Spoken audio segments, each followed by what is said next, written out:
আরে বেরো, কি রে, কখন থেকে আমি দাঁড়িয়ে আছি। বাজারে বেরোবি? হ্যাঁ, কি হলো কেসটা?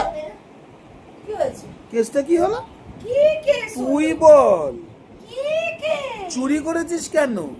আমি চুরি বাপের জন্মে করিনি, ফালতু কথা বলবি না। চোর কোথাকারে? মানে হ্যাঁ, তোর লজ্জা করে না? এই প্যান্টটা তো তুনের প্যান্ট, বাচ্চা মেয়ের প্যান্ট চুরি করে পরেছিস, তোর লজ্জা করছে না? এই দেখ, চুরি টুরির কিছু নেই।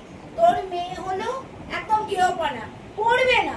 প্যান্টটা কিনে দিয়েছি, দেখো 500 টাকা দিয়ে, টাকা যেন একদম কাজ ঝাড়া দিলে পরে। এই দেখ কি সুন্দর দুটো পকেট, এর মধ্যে বেশ সুন্দর এই যে মানি ব্যাগটা ঢুকিয়ে নেওয়া যায়, এই যে আমার মোবাইল ঢুকিয়ে নেওয়া যায়। কিনে দিয়েছি, পড়বে না। হ্যাঁ, পড়বে না তো পড়বে না, বাদ দাও। তোর মেয়েই তো পড়ছে না বলে আমি পড়ে নিয়েছি। এই দেখো তো কেমন লাগছে, বাদ দে তো, তুই বাজে কথা বলিস না।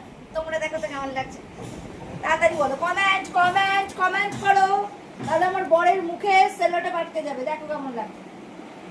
তোর ভিউয়াররা আমার ফেভারেই কথা বলবে। মেয়ে ছেড়েছে বলে তুই পড়েছিস, মেয়ে তোকে এনওসি লিখে দিয়েছে? কি প্যান্টের আমারে কি দিচ্ছে আমার বরেই 500 টাকার প্যান্টের জন্য এনওসি, যেন মেয়ের বাড়ি নিয়েছি মেয়ের একটা প্যান্ট।